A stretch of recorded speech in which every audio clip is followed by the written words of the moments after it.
Eu preciso de pelo menos 30 incendiários comigo, de verdade. Sangue no olho, paixão por Jesus, fome pelo sobrenatural, como fogo queimando nos nossos ossos. Essa tem sido a minha oração. Deus, me dá mãos paternais, fogo sobre os meus ossos, visão de águia e um coração de menino. A gente precisa entender, irmão, existe mais de Deus e a gente vai acessar esse mais de Deus ainda essa noite. Você está comigo? Diga amém. O tema da mensagem hoje é indesistíveis. Você pode declarar isso? Diga: eu não vou desistir. Diga: eu não vou recuar. E eu não vou olhar para trás. É interessante porque em todo tempo, em toda estação que você estiver vivendo, em qualquer geografia, em qualquer momento, sejam nos melhores ou nos piores, sejam nos mais prósperos ou nos mais desafiadores, não desistir precisa ser uma palavra de ordem para nós, uma palavra de ordem dentro de nós. Eu não vou recuar. Por quê? Porque voltar atrás não é uma possibilidade. Eu queimei as pontes com o passado. Os barcos que eu tinha não existem mais. As pontes onde eu andava não existem mais. As pessoas que eu me conectava, elas estão num lugar onde eu não consigo acessar mais. Irmão, deixa eu te falar uma coisa. Eu estava conversando com famílias que se mudaram do Brasil há algum tempo. E eu falei com eles, uma das maiores crises em famílias que vão se adaptar num outro país é porque você não tem uma empregada doméstica aqui ou uma auxiliar na sua casa. As mulheres começaram a rir, falou: é verdade, parece que você leu nossa mente. Eu falei: eu sei. Uma das maiores crises que algumas famílias de classe média ou classe média alta vivem aqui, eu não tenho o suporte aqui que eu tinha lá, mas você tem inúmeras coisas aqui que você não tinha lá. A grande verdade é que a gente tem uma memória seletiva e a gente só lembra da parte boa da história, mas alguma coisa fez com que você se movesse de lá para cá. Então celebre o lugar onde você está, não olha para trás e nem se compara. A comparação pode roubar de você a gratidão em relação ao que Jesus já está fazendo. Você está comigo? Diga amém. Ser indesistível significa não se comparar a ponto de não se frustrar. Ser indesistível significa não olhar para trás, porque o passado é um tempo que não existe mais. Ser indesistível significa entender que mesmo quando eu sou fraco, eu sou forte. Porque a minha fraqueza é uma oportunidade do sobrenatural de Deus se manifestar. Ser indesistível significa olhar muito mais para aquilo que eu carrego do que para aquilo que tenta roubar de mim o que eu já recebi. Irmão, entenda isso. Existe um fluir de muitas águas depositado em você, mas existem pessoas tentando entulhar os teus poços, tentando paralisar o teu fluir, tentando apagar o teu fogo, mas é você o responsável por manter o fogo aceso. Eu amo os cultos daqui porque cada culto vai para um lugar diferente a palavra. Qual é o dever do sacerdote? Manter o fogo aceso. O fogo queimará sobre o altar e ele não se apagará. Presta atenção nisso, irmão. Existe vida nessa palavra para você. Então a função do sacerdote era todos os dias, ele ia até o altar, ele retirava as cinzas daquilo que queimou no dia anterior e ele colocava lenha nova para queimar até o dia seguinte. O que apaga o fogo não é só o pecado, mas é o contentamento com aquilo que Deus fez no passado. Então se o sacerdote deixa a cinza lá e não coloca lenha nova, entenda isso, a cinza não tem como trazer o fogo novo. Então a cinza não é algo necessariamente ruim, mas as cinzas são algo que já foi bom dia, mas não queima mais. Eu não entendi ainda, pastor, eu vou te explicar, irmão. O que Deus está dizendo para a gente é: se você se contentar com o que eu fiz no passado, você está dizendo que eu sou um Deus de passado. Mas eu não me limito ao seu passado. Eu sou um Deus que trabalha de geração em geração. Eu sou um Deus de passado, presente e futuro. Eu sou um Deus de passado, presente e futuro. Um Deus que fez no passado, mas continua fazendo hoje. Um Deus que te tocou no passado, mas continua tocando hoje. Um Deus que te libertou no passado, mas se você precisar, continua te libertando hoje. É por isso que a palavra diz: olha, o fogo queimará sobre o altar e ele não se apagará. Mas a função, a responsabilidade de manter o altar em dia é sua. Prepare o teu altar.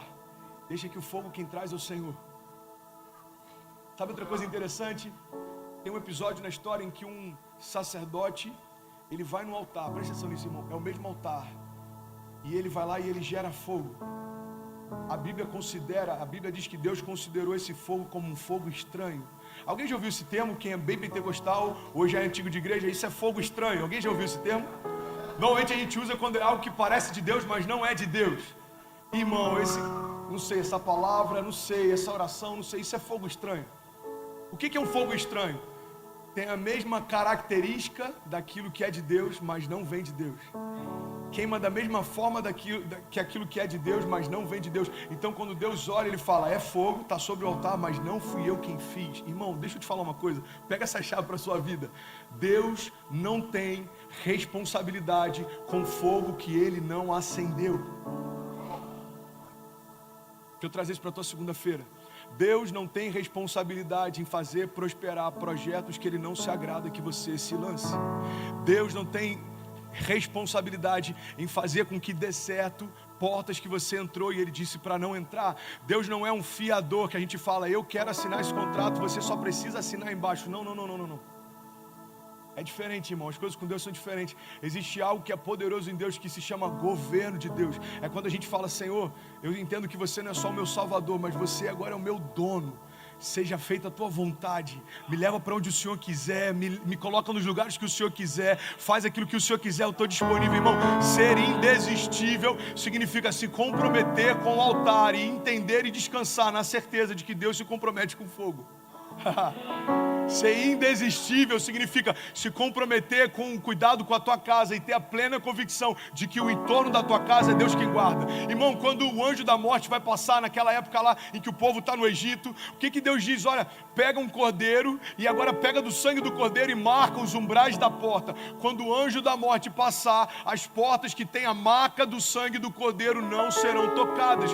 O que Deus está dizendo é o seguinte, olha, o anjo da morte vai trazer juízo, mas se você guardar a tua casa será guardada. Entenda isso, houve livramento e houve juízo.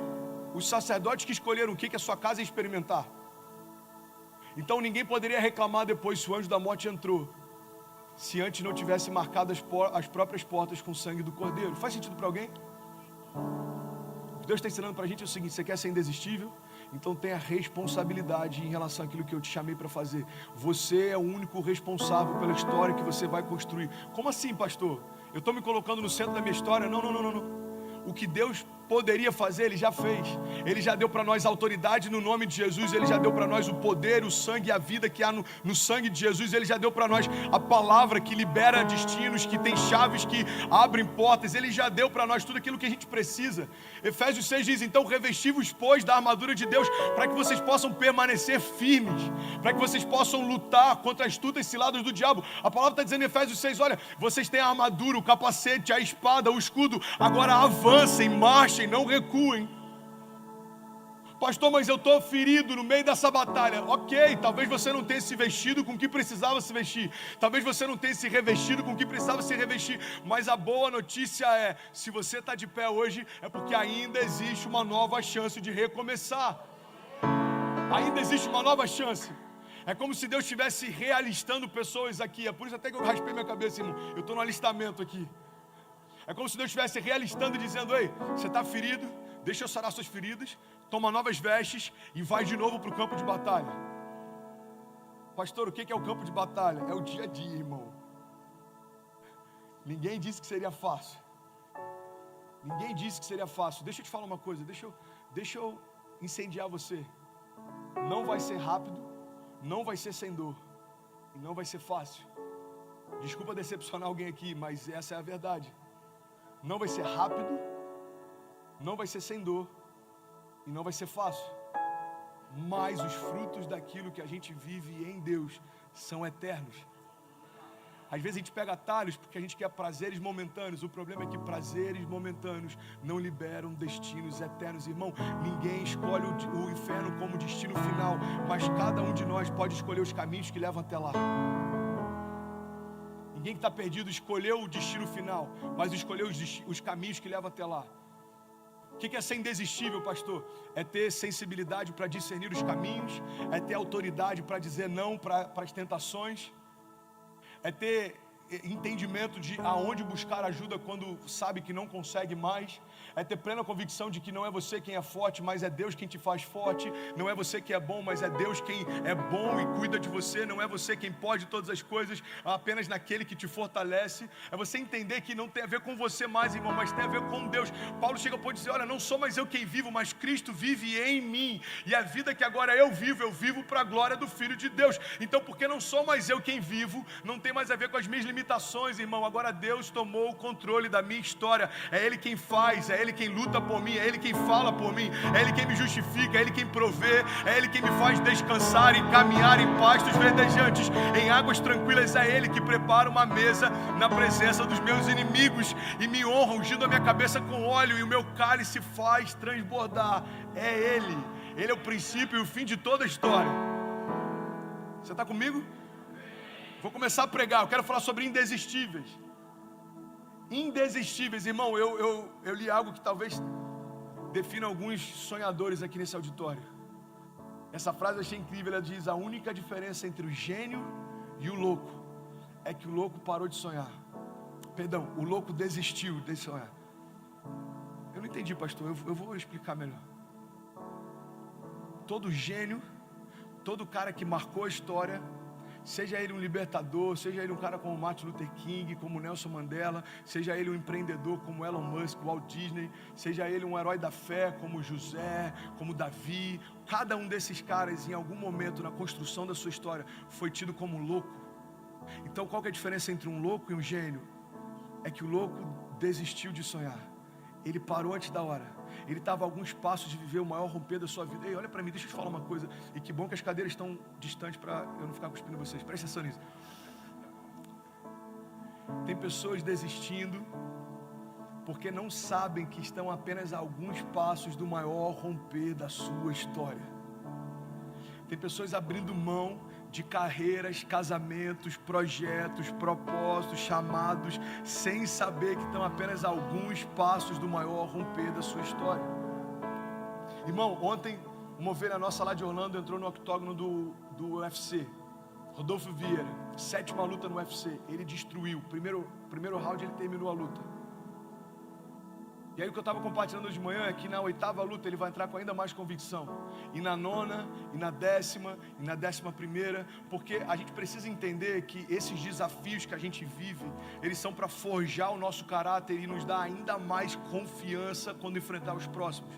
Então os adversários que a gente enfrentou até hoje não vieram para paralisar a gente, vieram para ensinar a gente. Aí deixa eu te falar uma coisa, você não está apanhando, você está aprendendo. Deus está forjando o teu caráter para um novo tempo. Pastor, mas é difícil, irmão, quem disse que seria fácil? Tem um dia mal, tem dia que dá vontade de desistir, tem dia que dá vontade de falar, cara, chega, eu não quero mais. Só que deixa no minuto seguinte o Espírito vir sobre você e te trazer a memória. Tem de bom ânimo, eu venci o mundo, você vai vencer também. Os teus gigantes não vão te abater, eles vão elevar você. Isso não é uma mensagem positivista, isso é a essência do Evangelho. O Evangelho é o triunfo da cruz sobre o inferno. O Evangelho é um Deus que se fez homem para que os homens fossem feitos filhos de Deus. O Evangelho fala sobre um Deus que na cruz, completamente vulnerável, despido, humilhado, fez de todo o inferno um espetáculo público. Isso é o Evangelho. E a minha pergunta é, se o inferno foi feito de palhaço, por que você acha que os seus gigantes não serão também?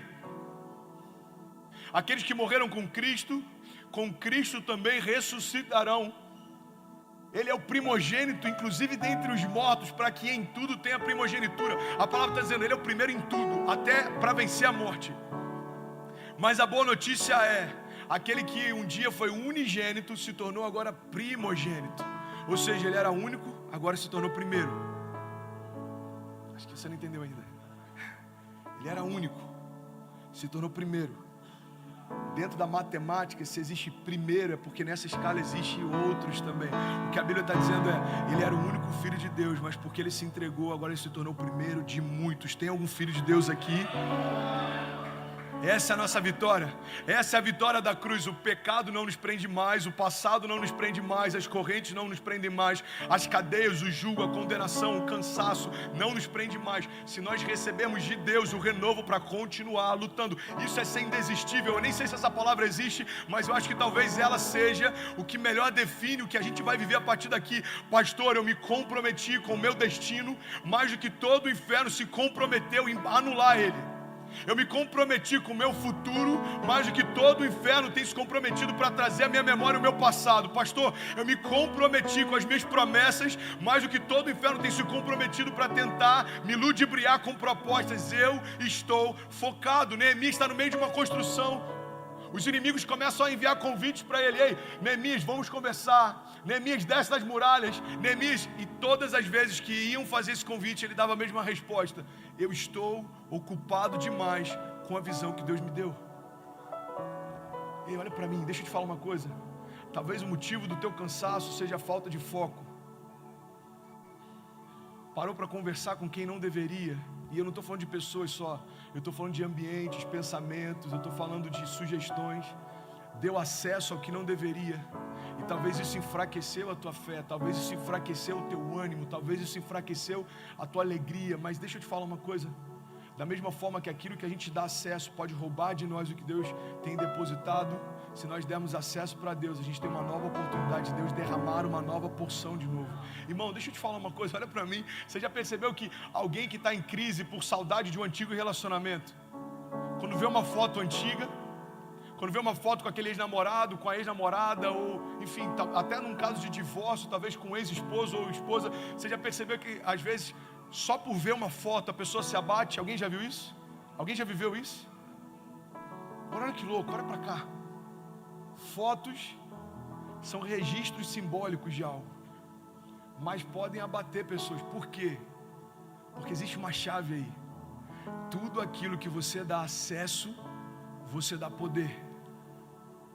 Se você dá acesso ao teu passado, você deu poder ao teu passado. Presta atenção nisso, irmão.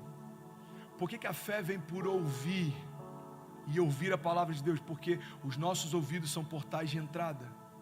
Por que o próprio Jesus disse: olha, cuidado com aquilo que você faz, porque se isso faz você pecar, é melhor você arrancar aquilo que tem te levado para o pecado do que você viver em pecado. Irmão, presta atenção nisso. Por que a palavra de Deus diz sobre todas as coisas que se deve guardar? Guarda o teu coração. Irmão, o coração não está de forma externa, o coração está guardado de forma interna. Então a única forma do meu coração se perder é se eu deixar algo entrar. Cara, isso é muito poderoso. Eu estou recebendo muito de Deus. Eu estou recebendo de Deus essa noite. Tem mais alguém que está recebendo? Instrução, direção, presta atenção nisso. Sobre todas as coisas que se deve guardar, guarda o teu coração. Mas espera aí, se o meu coração está interno, como que algo pode fazer com que o meu coração se perca? Através dos portais de entrada. Os nossos ouvidos são portas de entrada. Os nossos olhos são portas de entrada. A mulher, ela é ganha pelo homem quando ela está namorando, por aquilo que ouve. Agora, o que faz uma mulher ganhar o homem é aquilo que vê. Os portais de entrada para o homem, isso faz parte da nossa, da nossa, não é genética, mas a forma como a gente se move. O homem é atraído pelo que vê, a mulher é atraída pelo que ouve. São portais de entrada. A boca é um portal em que saem coisas. A própria palavra de Jesus diz: olha, o que contamina não é aquilo que entra, mas aquilo que sai. Por quê? Porque palavras ferem mais do que espadas. Tem pessoas que liberam palavras de morte. A Bíblia diz que na nossa boca carrega o poder de vida ou de morte. Então entenda isso, irmão, em nome de Jesus. Por que memórias abatem pessoas? Porque tudo aquilo que você dá atenção, você dá poder. Você está comigo? Amém? Então, debaixo desse entendimento, vamos abrir um pouco esse leque. Presta atenção. Se eu dou atenção à palavra de Deus, eu dou poder à palavra de Deus. Se eu dou atenção às promessas de Deus, eu dou poder às promessas de Deus. Se eu dou atenção ao destino que Deus preparou para mim, eu dou poder para que o destino que Deus preparou para mim se cumpra. O que Deus está falando para a gente é: ei, mantenha-se focado. Tira tudo aquilo que não é de Deus para você, da tua zona de visão, e começa a enxergar aquilo que eu preparei para você. Não se distraia. Não olha para trás. Por que Deus fala não olha para trás? A gente tem até aquele episódio da esposa de Ló. Ele diz: olha, não olha para trás. Por quê? Porque existe algo novo que eu estou fazendo. Deus está dizendo para a gente: eis que eu estou fazendo coisas novas. Então não olha para trás, porque em algum momento você pode tentar comparar o que viveu com o que está vivendo. Isso vai matar você. A diferença entre um gênio e um louco é que o louco desistiu de sonhar. Todo visionário, todo herói da fé, todo empreendedor, todo cristão, em algum momento da sua caminhada já foi considerado louco. A pergunta é: o que faz com que você não desista? Eu creio que é uma plena convicção em relação ao chamado que tem. Irmão, eu tenho tido um número grande de seguidores agora nas redes sociais. Pelo menos para mim é grande em relação ao que eu tinha no último ano. E dentre esses seguidores tem todo tipo de pessoa e tem todo tipo de mulher. Tem mulheres lindas, tem top models, tem atletas, tem uma galera lá. E a pergunta é, você se sente tentado em algum momento? Irmão, eu sei quem eu era antes de Jesus chegar.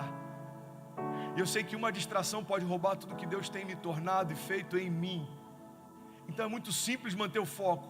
É você olhar para aquilo que está em jogo. O que está em jogo? Cecília e o referencial que ela tem de mim como pai. Kezinha e o referencial que ela tem de mim como esposo. A igreja que Deus tem dado e o referencial que tem como pastor. Manter o foco é simples. É só você olhar para os presentes de Deus e comparar com as propostas do inferno. Irmão, em nome de Jesus.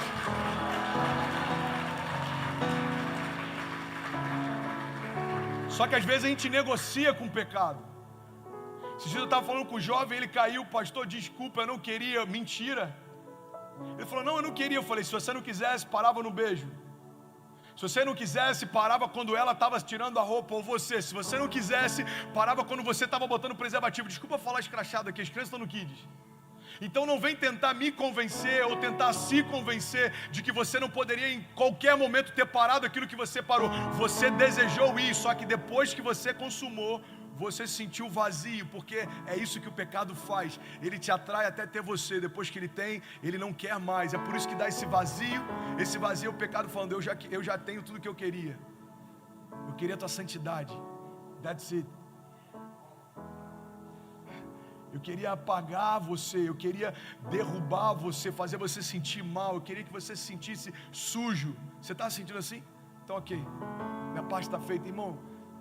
Semana passada a gente teve o domingo mais vazio desde que a gente veio para cá, surreal. E eu falei sobre isso, eu falei, cada cadeira vazia que você está vendo pode ser, é claro que existem exceções, mas algumas delas podem ser pessoas que no carnaval acabaram se perdendo e agora estão se sentindo sujos demais para voltar. Deixa eu te falar, uma das armas mais fortes que o inferno sempre usou é tentar jogar na tua cara o teu passado, é tentar dizer para você que você é aquilo que você era. Então se você não tiver a plena convicção de quem você é em Cristo, você pode em algum momento acabar aceitando essa mentira.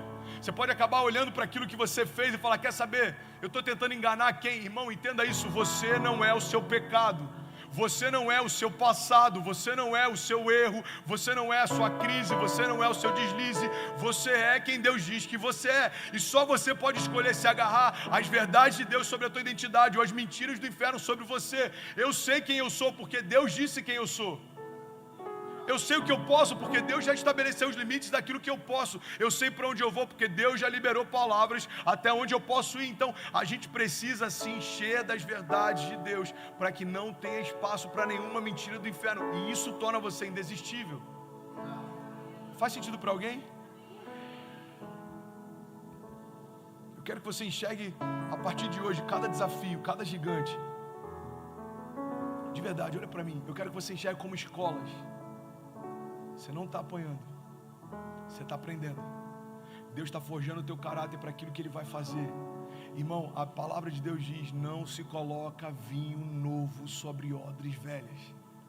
A odre era como se fosse um recipiente. Imagina um recipiente, se eu não me engano, feito de couro, que recebia o vinho.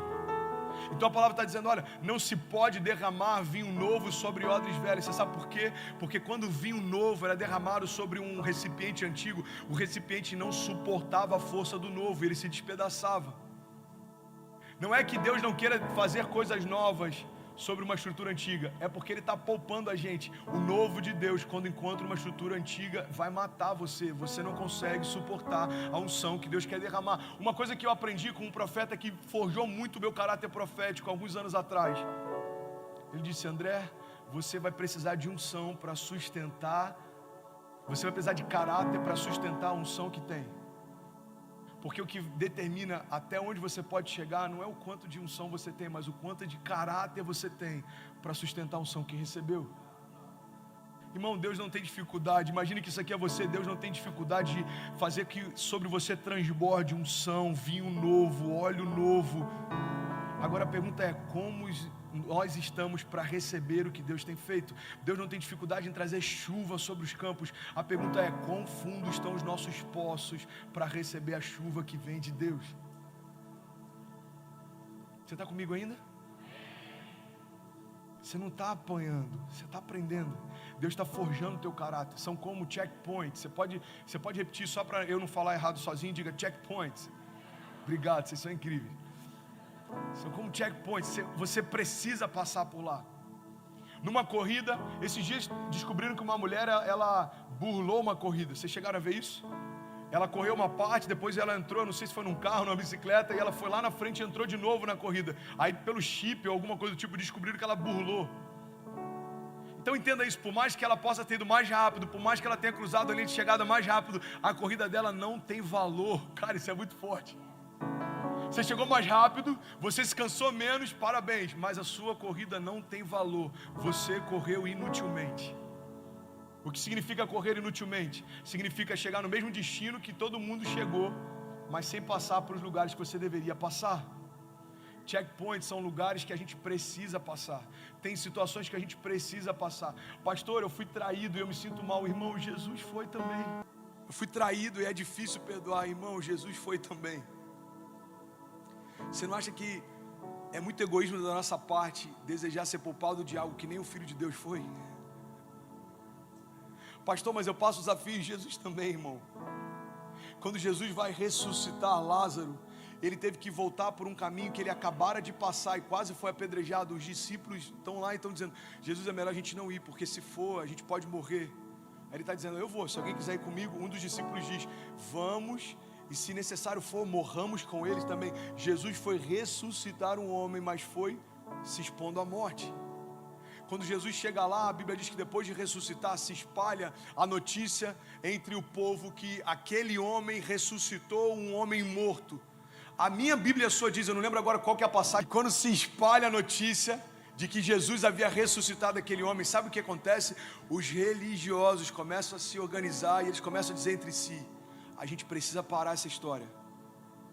Pena que eu não lembro agora qual a passagem, mas é muito incrível. Quando eu li isso a primeira vez, eu falei: como assim? Eles começam a dizer: a gente precisa parar esse homem, porque se não pararmos ele vai revolucionar tudo.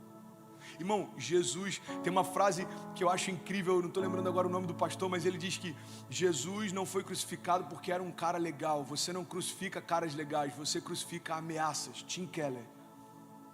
Jesus foi crucificado porque ele ameaçava o sistema. Jesus ameaçava os religiosos. Jesus ameaçava a hipocrisia. Jesus ameaçava aqueles que viviam às custas do povo, mas não representavam o próprio Deus. Entenda isso.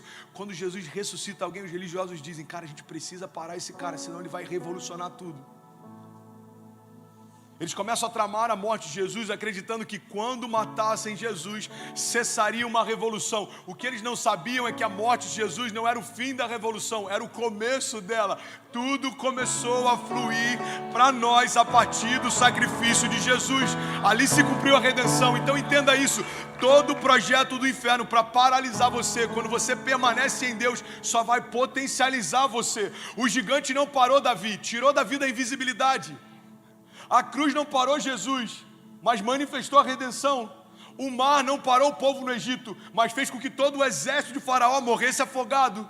Você percebe que cada dificuldade que se levanta, ao primeiro momento parece que vai parar a gente, mas logo depois fortalece a nossa fé e gera em nós um caráter que crê em milagres sobrenaturais. Irmão, eu tenho convicção, você em algum momento viveu alguma coisa que você acreditou que aquilo era o final da tua história. Eu tenho plena convicção. Pessoas aqui que já enfrentaram depressão, em algum momento você imaginou: é o final da minha história. Pessoas aqui que enfrentaram, que você quebrou financeiramente, você passou humilhação. Talvez você está aqui para recomeçar, talvez você está aqui para reconstruir. E desculpa te alertar, mas talvez você está aqui só para fugir do teu passado. Mas eu vim te dizer uma coisa: lembra daquele momento que parecia ser o final da tua história? Olha que incrível, você está ainda de pé. Você está aqui até hoje. Sabe o que significa? Aquilo que um dia disse: esse é o fim, se tornou só uma parte de um novo começo. Eu tenho falado muito porque eu comprei essa briga contra a depressão e a ansiedade, por mais que eu nunca tenha vivido, mas eu creio que ninguém está livre disso. E eu entendo que esse é o maior desafio da minha geração. Eu comprei essa briga. Irmão, presta atenção. Uma das coisas que eu mais tenho falado, e eu não lembro qual é o autor dessa frase, mas não coloca um ponto final aonde o autor da vida continua escrevendo. Às vezes a gente está dizendo: esse é o final da minha história, e Deus está falando: ei, peraí, eu ainda estou falando coisas a teu respeito, eu ainda estou liberando palavras a teu respeito. Não coloca um ponto final onde o autor da vida continua escrevendo. Então são como checkpoints. Você precisa passar. Pastor, eu precisava passar por isso? Precisava, irmão. Tudo que a gente vive é porque Deus permitiu, e se Deus permitiu é porque tem um propósito. Deus não nos empurra para crises, mas se Ele permite que elas cheguem, a gente vai ter alguma coisa para aprender com isso. Já falei sobre isso, quando eu estava internado, eu sou um cara apaixonado por filme. Irmão, quando eu tinha 15 anos de idade, eu fui espancado na saída de uma boate. Eu fiquei um mês com a minha boca toda amarrada, porque fraturaram minha mandíbula, rasgou o nariz, enfim. Eu também não era um cara legal não, ok? Eu ganhei um prêmio da locadora, uma cesta de chocolate. Eu falei, mãe, por que deram essa cesta de chocolate? Não, pela quantidade de filmes que você alugou. Na época que a gente tinha que ir numa locadora, alugava, sabe, era uma coisa plástica assim. Você tinha que rebobinar, ok? Vocês não sabem o que é isso. Eu ganhei, então entenda, você está falando com um cara que é apaixonado por filme. Eu assistia muito filme, até que surgiu a Netflix. Aí eu descobri que agora a graça é só escolher um filme, e depois de 2 horas você desiste de escolher o filme, porque não tem nenhum filme legal, e você vai dormir. Alguém passa por isso também? Foi feito um estudo sobre o comportamento de usuários da Netflix. A gente passa mais tempo escolhendo títulos do que assistindo títulos. Eu acho que só tem 5 filmes legais, e como a gente já viu todos, a gente fica com a plena esperança de que deve ter alguma coisa que eu não achei. Não tem, ok? Tudo que tinha para ver você já viu, é aquilo ali, é isso aí e acabou. Fechar esse parênteses do Netflix. Mas é incrível a Netflix, vai que um dia eles patrocinam uma série nova. Netflix é incrível, tá, gente? Assinem. Deixa eu beber uma água aqui. Jesus. O dia que eu estava, tá, entenda isso. Então eu sou um cara apaixonado por filme. Quando eu fui internado, eu não tinha plano de saúde na época. A Kezinha, a Ceci tinha, eu não tinha. E aí quando eu cheguei no hospital, o cara que a gente tinha começado a igreja 5 meses antes, sei lá, o dono da casa que a gente começou o GC, que depois virou igreja, ele era médico, e foi ele quem abençoou a gente em tudo. E aí daqui a pouco me transferem do CTI para um quarto. Quando eu chego no quarto, tinha ar-condicionado, um banheiro só para mim e uma TV. Eu falei, uau, obrigado Jesus. A gente só dá valor àquilo que tem quando a gente fica muito próximo de não ter mais. Detalhes tão simples. Fica a dica. E aí quando eu chego lá, eu olhei aquela TV, eu falei, cara, demorou, eu vou mergulhar nos filmes aqui, eu vou assistir um monte de filme. E aí Deus falou nitidamente comigo, deserto não é lugar de entretenimento. Deserto é lugar de aprendizagem. Deixa eu te falar uma coisa, não tente se entreter em estações que você deveria estar aprendendo. Porque sabe qual é a chave do checkpoint? É que você precisa passar por lá.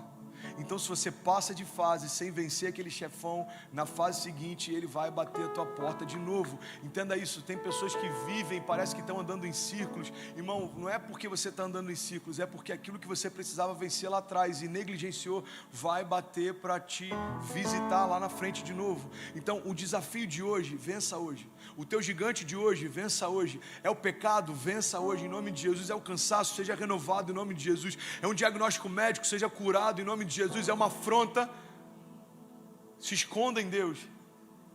É uma dívida, mergulhe em Deus. Se for algo que você precisa fazer naturalmente, faça. Às vezes a gente espiritualiza tudo porque é mais fácil a gente dizer que é demônio do que a gente aceitar que é caráter. Resolva seus problemas, confronte os seus gigantes, lute as suas lutas. Agora tenha plena convicção, em Cristo você já é mais do que vencedor. O que significa ser mais do que vencedor? É a convicção de alguém que entra no ringue sabendo qual é o resultado final. Mais do que vencedor é um exército que entra numa guerra sabendo qual é o resultado final. É alguém que sabe quem é e sabe quem luta por si. Então não se preocupa com o resultado, porque se Deus é por nós... Essa passagem está estabelecendo uma verdade. Irmão, ele está dizendo, é quase como se fosse ridículo a pergunta, se Deus é por nós, irmão, quem será contra nós? É como aquele irmão mais velho, quando a gente arranja briga na escola. Você está no, sei lá, no first grade, o teu irmão é do quarto. Aí alguém arranjou briga com você, chega o teu irmão. Você fala, irmão, se meu irmão está comigo, quem aqui vai ser contra amigo? Você faz sentido ou não? Comigo eu falei brincando, tá? Cecília estava sofrendo bullying na escola por um período. Eu falei, é porque você é linda demais, não liga não. É porque você é fofinha demais. Aí ela já estava incomodada. Aí, cara, uma coisa que a gente fez mudou toda a história. Um dia eu fui lá e ela falou, pai, entra aqui na minha sala. Aí eu entrei. E quando eu entrei, os meninos que estavam fazendo bullying com ela estavam todos sentados. Então eu já sou um pouquinho maior do que eles. Eu fiquei um pouquinho mais. Se é que você me entende? Eu não fiz nada, irmão. Isso é muito poderoso. Eu não fiz nada, mas eu estava ali. Quando você sabe quem você é, os seus inimigos se sentirão coagidos só pela tua presença no ambiente. E aquelas crianças não são inimigas da minha filha, mas aquela mentalidade, sim, de que eles poderiam falar para ela coisas que quisessem, mas quando o pai dela chegou, tudo mudou no dia seguinte. Não foi intencional, eu só cheguei, pai, isso aqui é a mesa. Eu falei, que legal, filha. E tá lá o cara falou assim, hello, high five, high five, high five. Hi, how's it going? Caraca, que legal, filha. E eu tô lá, um gigante andando no meio do... Uau, que legal, filha. Pera aí, deixa eu puxar a cadeira aqui rapidinho. Para os meninos deve ter sido assim, ela contou tudo pro pai e esse cara veio resolver. Agora sabe o que é interessante? No dia seguinte a Cecília falou, pai, foi incrível. Eu falei, sério? Sério, ninguém mexeu comigo, todo mundo perguntou de você. Então entenda isso. Numa sala em que os nossos gigantes nos afrontam, tudo que a gente precisa fazer é deixar o nosso pai entrar. Tudo que a gente precisa fazer, aplauda mais forte se for para ele, irmão. O que eu preciso fazer? É só chamar o seu pai para entrar. Os gigantes são os mesmos, o ambiente é o mesmo, as afrontas são as mesmas, mas uma coisa mudou: o seu pai entrou na sala. Pai, esses aqui são os meus gigantes: depressão, ansiedade, medo, finanças. Aí imagina Deus passeando no ambiente onde os seus gigantes estão. Eu imagino que nesse ambiente essa frase faz todo sentido. Se Deus é por nós, quem será contra nós? Irmão, o que eu quero dizer para você, e eu não consegui entrar na mensagem hoje, mas existe algo fresco de Deus para a gente. Sério, se você quiser assistir outra parte, assista depois no nosso canal a mensagem da manhã, que foi para um outro lugar também.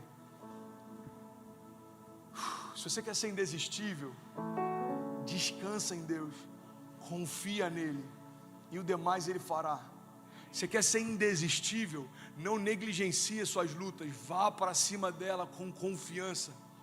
Entra com ousadia, tendo a convicção de que a sua identidade libera o seu destino.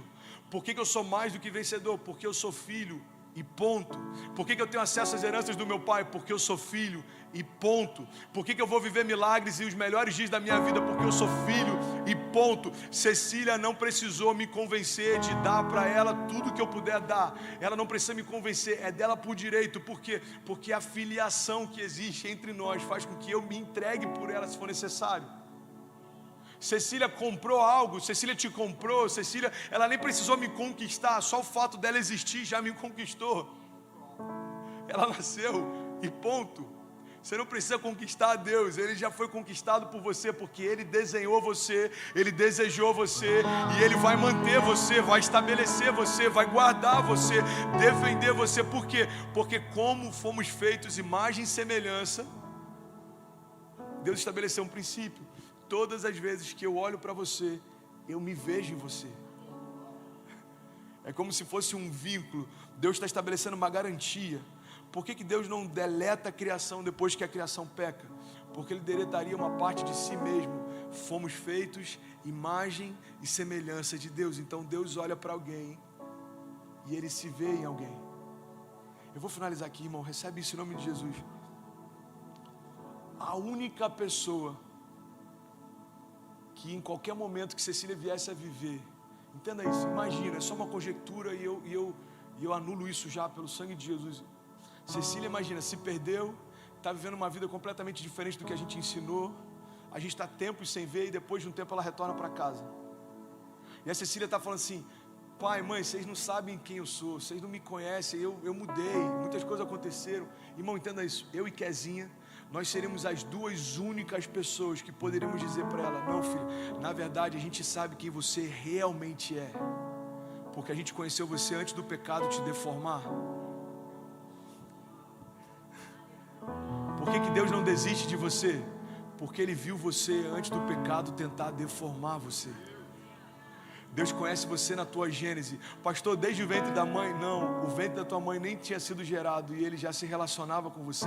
Deus já chamava você pelo nome, estabelecia promessas e palavras, e o universo ainda não tinha sido criado e Ele já se relacionava com a criação. Quando Deus cria o homem, Ele só trouxe forma a algo que já existia. Cara, isso é muito poderoso. Quando Deus cria o homem, Ele só dá forma natural a algo que já existia de forma sobrenatural. Como assim, pastor? Eu vou te explicar. Se saímos dele, já existimos nele. Se saímos dele, já éramos reais nele. Se saímos dele, já estávamos vivos nele. Então o que Deus fez foi só expressar aquilo que já existia. Irmão, no 6º dia da criação, lá em Gênesis, Deus não começou algo do zero, Deus replicou algo que já existia. É o único momento em que Deus abre mão da imaginação, em Gênesis. Isso é muito louco, porque havia trevas e Ele estabelece a luz. Ele estabelece a separação entre a porção seca e a porção molhada, entre o dia e a noite. Ele estabelece a criação, todos os frutos, as árvores, os animais. Mas quando chega na hora de criar o homem, Deus não cria algo que não existia. Ele replica o que já existia. Ele diz: façamos então o homem a nossa imagem e a nossa semelhança. Então entenda, pastor, quando que eu fui criado, quando que eu nasci? Você nasceu quando Deus se expressou pela primeira vez para a criação. E quando Deus foi criado, Deus não foi criado, Ele era. Ele é, e Ele é aquele que há de vir. Não existe início e fim. Ele é o princípio e o fim. Ele é o alfa e o ômega. Ele é infinito e ilimitado. Essa loucura, é aquela canção que eu acho tão lindo. É por isso que ninguém explica Deus. Infinito é algo que não tem final. Ilimitado é algo que não tem limites. Só que Deus é interessante porque não é algo que começou e não vai terminar. É algo que não dá para saber nem se começou. E sabe qual é a boa notícia? Desde sempre você já estava lá. E é por isso que quando Jesus estabelece a redenção, e eu finalizo aqui, o que Ele está fazendo é trazendo a gente de volta para o lugar de origem. Jesus diz: olha, o inimigo veio para roubar, matar e destruir, mas eu vim para que tenham vida e para que tenham em abundância. Eu vim, no original ele diz para que tenham zoe, ou seja, a própria vida de Deus. Jesus está dizendo: eu vim para colocar você no lugar que você nunca deveria ter saído. É por isso que as promessas que Jesus tem para nós são promessas de vida eterna, porque para viver promessas eternas, você não conseguiria fazer isso sendo limitado. Faz sentido? Deus te dá promessas de vida eterna, mas a sua vida termina com 60 anos. Deus te dá promessas de vida eterna, mas a sua história termina com 80 anos. Então Jesus diz: olha, já que você vai viver promessas eternas, você vai receber vida eterna também. Agora nos tornamos um com o Pai. Irmão, a morte não separa mais você de Deus, o pecado não separou mais você de Deus, porque se estamos em Cristo, nada poderá nos separar do amor de Deus, nem anjos, nem demônios, nem altura, nem profundidade, nem o presente, nem o porvir, nem qualquer outra coisa na criação nos separará do amor de Deus que está em Cristo Jesus. Pastor, eu quero me tornar indesistível, o que eu faço? Aceita a identidade que você já tem e caminha à altura dela. Judas sabia que era discípulo. Adão sabia que era filho. Davi sabia que era rei. Sansão sabia quem era libertador e o homem mais forte que já existiu. Mas o fato deles saberem quem eram não significa que eles não tenham esquecido em algum momento. O que eu vim aqui nessa noite é lembrar quem você é, porque isso libera o que você pode. Você é filho de Deus, você foi comprado pelo sangue do Cordeiro, você foi justificado por Ele, você foi renovado por Ele. Então não há nada nem ninguém, nada nem ninguém que possa mudar quem você é. Não tem nada que você faça para que Deus te ame mais, e não tem nada que você tenha feito para que Deus te ame menos. Ele ama você por quem você é. Você pode levantar suas mãos e declarar isso comigo. Diga: obrigado, Jesus. Diga: porque eu sou quem o Senhor diz que eu sou. Diga: eu posso o que o Senhor diz que eu posso. Diga: e eu vou viver o que o Senhor diz que eu vou viver. Diga: eu não vou desistir, eu não vou recuar, eu não vou voltar atrás. Diga: eu não vou parar, nem me comparar. Diga: porque eu vou viver, a partir de hoje, o maior romper da minha história, em nome de Jesus. Se você crê nisso, aplauda Ele no seu lugar e fique de pé. A igreja não foi chamada para reagir. A igreja foi chamada para estabelecer. O apóstolo Joel pregou algo aqui que eu achei maravilhoso. Ele diz: os leigos precisam de sinais. Os leigos precisam de sinais. Os leigos se movem a partir de percepções. O tempo está nublado, o dia vai ser mau, a economia não está bem, esse ano vai ser ruim. Alguém assumiu o governo, eu acho que o meu negócio não vai dar certo. Os leigos precisam de sinais. Eles estão sempre em busca de indicadores naturais para entender como vai ser a agenda do ano. Mas a igreja não depende de sinais, a igreja depende de uma palavra. É por isso que aquilo que para o mundo é loucura, para nós que cremos é o poder de Deus. O mundo está em crise, nós estamos em Cristo. O mundo está perdido, nós fomos encontrados. No mundo nunca houve tantos divórcios, nós renovaremos a nossa aliança de casamento. No mundo pessoas não sabem o que fazer com seus filhos, nós estamos afiando as nossas flechas e serão liberadas sobre as nações. O mundo está em busca de respostas, nós carregamos a única mensagem capaz de redimir uma geração. O mundo está relativizando o gênero, nós dizemos: fomos feitos à imagem e semelhança do nosso Criador. O mundo está dizendo: os dias são maus, nós declaramos: o Senhor é bom e a sua misericórdia dura para sempre. Aleluia, aleluia, aleluia. O mundo está perdido, irmão, mas é a igreja que, como um farol, vai apontar o destino. O mundo está vazio, mas é você que carrega o mesmo poder que ressuscitou Jesus Cristo dos mortos. O mundo está confuso, mas nós sabemos o que ouvimos de Deus no secreto e precisamos comunicar para quem ainda não ouviu. Igreja, olha para mim. É maravilhoso ver um ajuntamento como esse. Eu amo ver isso, eu anseio por isso. Eu creio que ainda está pequeno em relação a tudo que o Senhor nos prometeu e tem nos confiado. Mas a força da igreja não está só quando ela se junta, está quando ela se espalha.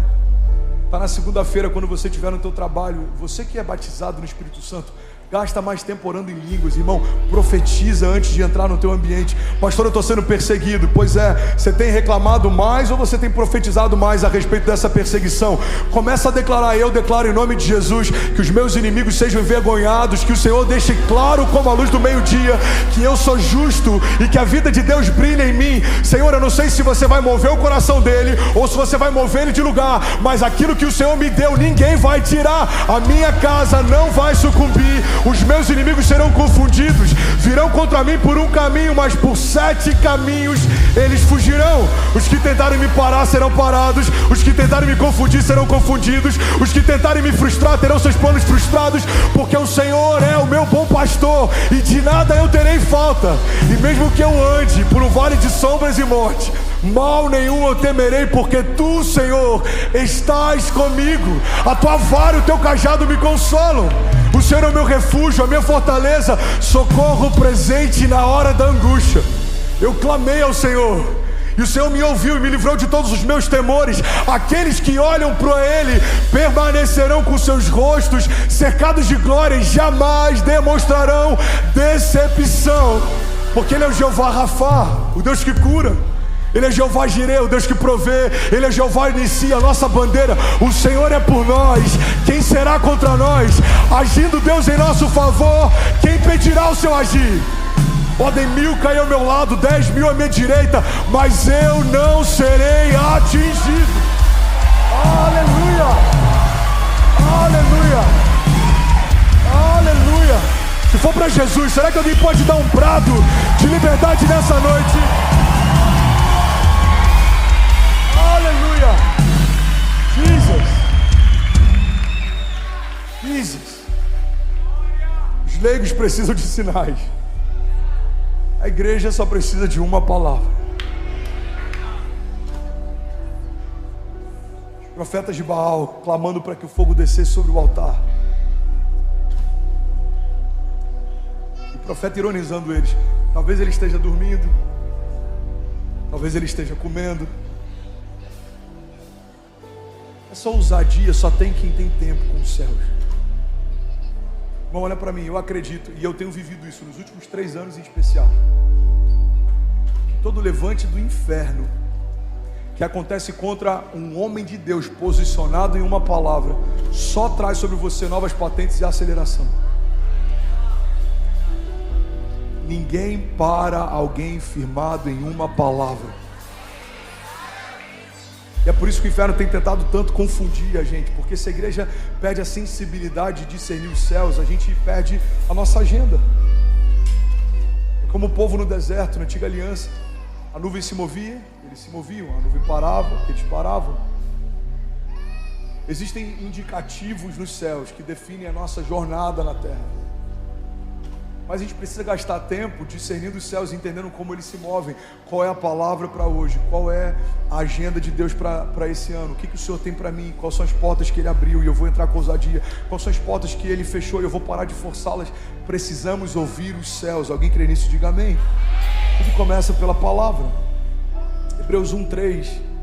Preciso finalizar, diz: o Filho é o resplendor da glória de Deus e a expressão exata do seu ser, sustentando todas as coisas pela sua palavra poderosa. Alguém pode dizer glória a Deus por isso? A Bíblia está dizendo que Jesus é o esplendor da glória de Deus. Ele é a expressão exata de quem Deus é. E como que Ele sustenta todas as coisas? Por meio da sua palavra poderosa. Eu quero finalizar, tem um texto aqui, está em Romanos 1:17. Muitas vezes a gente usa esse texto de uma forma equivocada. Alguém está comigo aqui? Diga amém. Romanos 1:17 diz assim: porque no Evangelho é revelada a justiça de Deus, uma justiça que do princípio ao fim é pela fé, como está escrito. Vamos ler junto? O justo viverá pela fé. Vamos ler isso tudo junto? Vamos lá. Porque no Evangelho é revelada a justiça de Deus, uma justiça que do princípio ao fim é pela fé, como está escrito: o justo viverá pela fé. Alguém pode dizer glória a Deus por isso? No original, o que esse texto quer dizer é que viver pela fé significa aquilo que dá origem a algo. Mas muitas vezes a gente usa esse termo como se fosse uma igreja que vive sempre pelo livramento. Então se você perguntar para alguém que está numa crise: como é que você está, irmão? Irmão, estou vivendo pela fé. Alguém já usou, já ouviu esse termo? Cara, como é que está? Eu vi lá que fechou tua empresa. Ah, estou vivendo pela fé. É errado, pastor? Não, mas é parcial. Viver pela fé não significa só acessar o livramento que Deus tem no dia da crise. Viver pela fé significa profetizar o que a gente ainda não viveu, mas vai viver. Viver pela fé no original significa aquilo que dá origem a algo, ou seja, você vai abrir a sua boca e profetizar, e algo impossível vai acontecer. Vou falar isso de novo e alguém vai pegar isso aqui no espírito. Você vai declarar o que ninguém viu, você vai profetizar o que ninguém ouviu, você vai se mover por aquilo que ninguém jamais experimentou, e vai acontecer. Por quê? Porque o justo vive pela fé. Eu lembro quando a gente começou a igreja de Miami, e uma palavra veio no meu espírito: uma igreja para a cidade e uma cidade para as nações. E no meio da pandemia nós vimos 30 nações todos os domingos sustentando a nossa igreja. Por quê? Porque uma palavra liberada através da boca de um justo, ela pode muito em seus efeitos. Nós veremos nações reunidas nesse lugar. Meses depois, mais de 30 delas todos os domingos. Quando o seu pastor profetiza que em algum tempo, em pouco tempo, as próximas conferências a gente vai precisar de voluntários recebendo caravanas nos aeroportos, eu não estou querendo emocionar você, eu não estou falando para você só, eu estou falando para os céus, eu estou comunicando uma realidade, eu estou trazendo a existência o que não existe, eu estou tratando como se já fosse uma coisa que ainda não é. Precisamos profetizar. Alguém está comigo? Diga amém.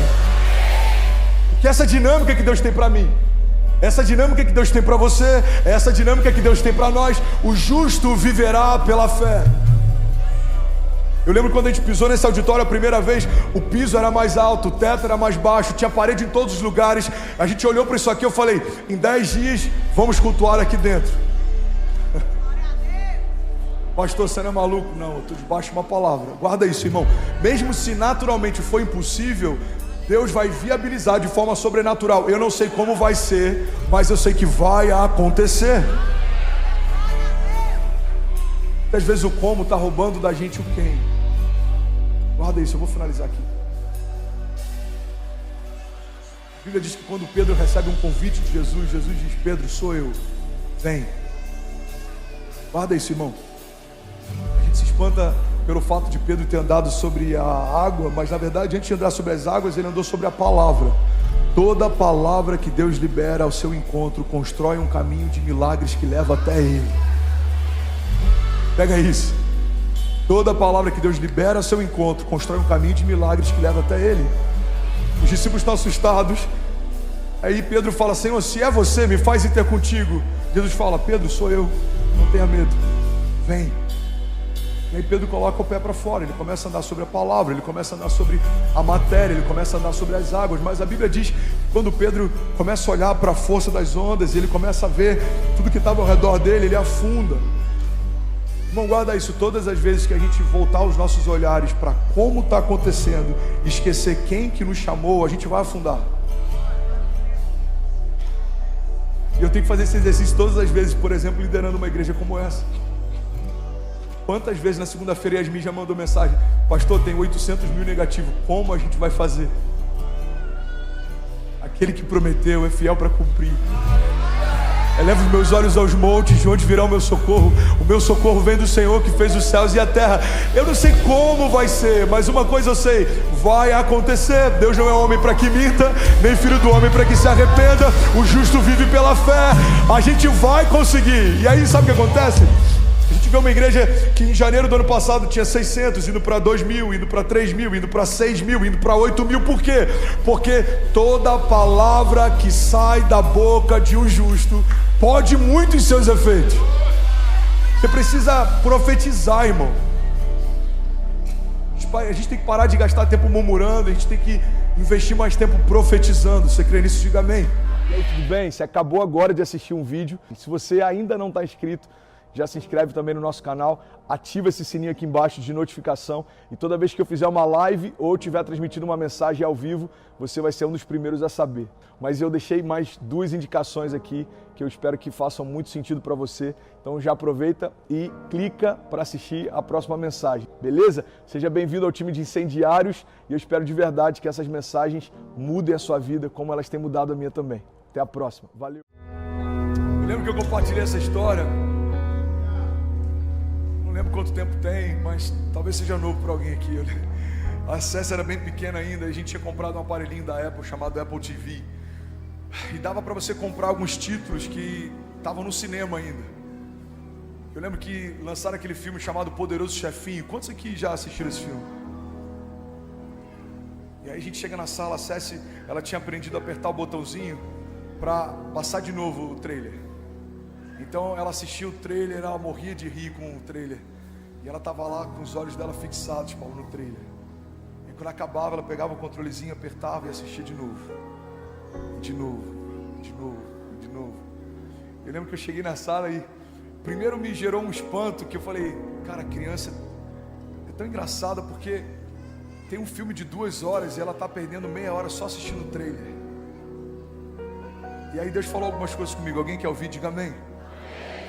Se puder acender um pouquinho as luzes aqui do auditório. A primeira coisa que Deus falou comigo foi: filho, ela está saciada com trailer, porque quando a mentalidade é infantil, a gente acha que tudo se resume só a um trailer. Ela não sabe o que tem disponível para ela. Você vai ter que mostrar. E é assim que muita gente tem vivido, porque talvez um trailer, uma promessa, algo que Deus te falou, tem te saciado. Deus tem algo para mim, amém. Mas existe algo além de um trailer. Uma promessa aponta para um destino, mas existe um destino te aguardando. Uma promessa aponta para um lugar, mas existe um caminho te aguardando. Uma promessa aponta para um tempo. Alguém está comigo aqui? Mas você tem que dar passos para viver isso. E aí Deus falou: ela se sacia com trailer porque para ela só existe trailer. E tem muita gente vivendo assim. Você se sacia com uma palavra porque você acha que tudo que Deus tem para você é só aquela palavra. Não, irmão, você não vai morrer saciado em saber que Deus tinha promessas para você. Você, quando chegar no último dia, vai dizer: eu completei a carreira, eu guardei a fé, eu vivi tudo que Deus tinha para mim. Cada promessa, cada porta, cada milagre, cada romper. O trailer é bom, mas ele é só uma parte muito pequena do que Deus tem para você. Uma palavra profética, ela é boa, mas ela é uma parte muito pequena do que Deus tem para você. Imagina que alguém em 10 minutos profetize algo sobre você. 10 minutos são só um apontamento para uma vida inteira de cumprimento com Deus. Outra coisa que Deus falou comigo é: filho, por mais que a acesse soubesse que existe mais, ela não pode acessar tudo. Porque tem que botar os dados do cartão lá. Você tem que pagar um preço para ter acesso a tudo.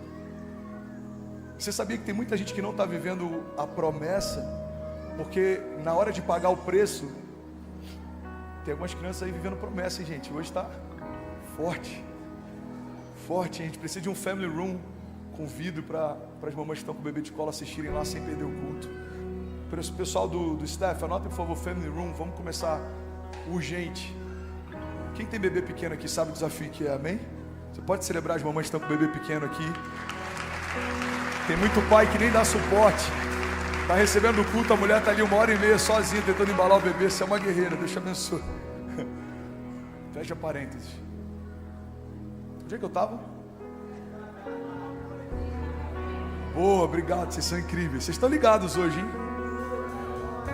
Pega porque só tem mais 5 minutos, eu vou finalizar. Alguém recebeu algo de Deus nessa noite? Amém. Vocês são incríveis. Você tem que pagar o preço, irmão. Qual que é a diferença entre alguém que está vivendo a promessa e alguém que só sabe que existe uma promessa? Alguém decidiu pagar um preço. Para cada um tem um preço diferente. Qual que foi o preço para Pedro? Abrir mão da sua indústria de pesca. E não foi no tempo da crise, foi no tempo da abundância. Se Jesus tivesse chamado Pedro minutos antes, ele estaria chamando um homem, talvez, quem sabe, falido, para seguir o ministério dele. Mas não, Jesus, ele empodera Pedro e depois chama Pedro. Irmão, olha para mim, tem muitas coisas que Deus vai te dar e logo em seguida Ele vai esperar que você entregue para segui-lo. Por quê? Porque é uma forma dele testar o nosso coração. Se o Pedro falido segue Jesus, é só um homem quebrado, buscando uma nova oportunidade. Mas o Pedro que acaba de viver a pesca maravilhosa, quando segue Jesus, ele está dizendo: eu amei viver um milagre, mas eu prefiro caminhar ao lado de um Deus de milagres. Não é sobre uma pesca, é sobre uma vida, é sobre uma jornada. Deus nunca chama ninguém desocupado. Toda visão que Deus vai te dar vai ter um preço. Para Pedro foi a sua indústria, para Paulo foi a sua doutrina, para Abraão foi a sua origem, a sua geografia, a sua família. Para Davi foi perseguições, para José foi um cativeiro, para Daniel foi a Babilônia, para minha família foi um green card, o conforto. E qual é o preço que Deus está pedindo para você? Eu quero te garantir, irmão, que é melhor abrir mão de algo que nos prende para viver o novo do que tentar segurar aquilo que a gente tem até aqui. Tem gente que prefere a garantia do mediano conhecido do que a ousadia de se lançar no extraordinário que você não viu. Pastor, eu não sei como vai ser. Irmão, Deus disse que vai fazer, então esquece como, só vai.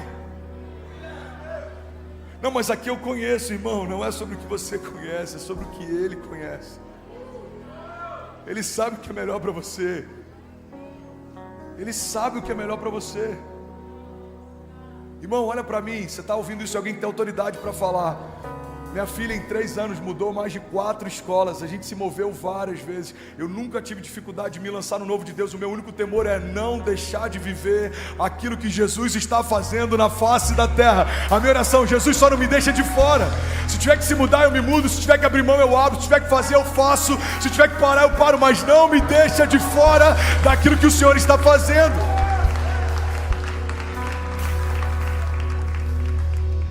Por que nem todo mundo vibra com isso, ama essa ideia? Porque o preço é o limitador. De quem vai viver eu só ouvir. Se toda a igreja estivesse pronta para pagar um preço, a gente teria menos ouvintes e teria mais avivalistas, pioneiros, a gente teria mais pastores, mais apóstolos, mais intercessores, mais financiadores, mas é mais cômodo ouvir. Mas eu quero te garantir, irmão, ouvir é bom, mas viver é muito melhor do que tudo que você já ouviu. Ouvir sobre promessas é bom, mas viver promessas é melhor. Ouvir sobre milagres é bom, mas viver milagres é melhor. Ouvir sobre prosperidade é bom, mas viver prosperidade é melhor. Ouvir sobre Jesus é bom, mas viver Jesus é melhor. Você está comigo? Diga amém. Romanos 12:2 carrega algo tão poderoso, diz: não se amoldem ao padrão desse mundo, mas transformem-se pela renovação da sua mente, para que sejam capazes. É condicional. Ele está dizendo, se isso não acontecer, você não vai ser capaz de experimentar. Isso é tão sério. Às vezes a gente lê alguns trechos da Bíblia que são condicionais, a gente não dá a real atenção que deveria. Irmão, quando é uma promessa condicional, o céu está dizendo, eu faço se você fizer, eu reajo se você fizer, eu respondo se você fizer, eu abro se você fizer. Essa hipergraça, essa pregação da hipergraça fala, você não precisa fazer nada, tudo já foi feito. Não, isso é sobre salvação. No que diz respeito à salvação, não tem nada que eu possa fazer para me salvar. Jesus já fez, está consumado. Quando ele estava de braços abertos, antes de entregar o seu espírito, ele declarou, está consumado. Eu não sou filho de Deus porque eu faço, mas porque eu sou filho de Deus, eu faço. É isso que os filhos de Deus fazem. Eu preguei algum tempo atrás uma mensagem, se você não ouviu, ouça. Uma casa governada por príncipes. Príncipes são como uma água doce no meio da seca. Príncipes são como um refúgio no meio de uma tempestade de areia. Príncipes são como um lugar escondido e seguro no meio de um deserto. Porque eu sei quem eu sou, eu faço. Então essa é uma das promessas, ou uma das coisas condicionais que a Bíblia traz. Ele diz, não se amoldem ao padrão desse mundo, mas transformem-se pela renovação da sua mente, para que sejam capazes de experimentar e comprovar a boa, agradável e perfeita vontade de Deus. Vamos ler isso junto? Vamos lá? Romanos 12:2. Não se amoldem ao padrão desse mundo. Vamos lá, igreja.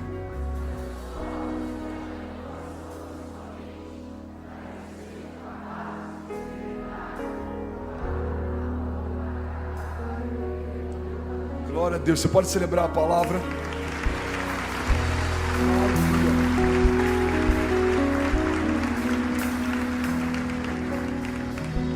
Sabe, aqui fala sobre 3 características. Me ajuda a pregar, a gente está finalizando, não se distraia.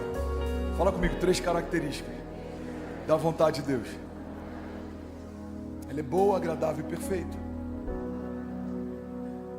A vontade de Deus, ela é boa, ela é agradável e ela é perfeita.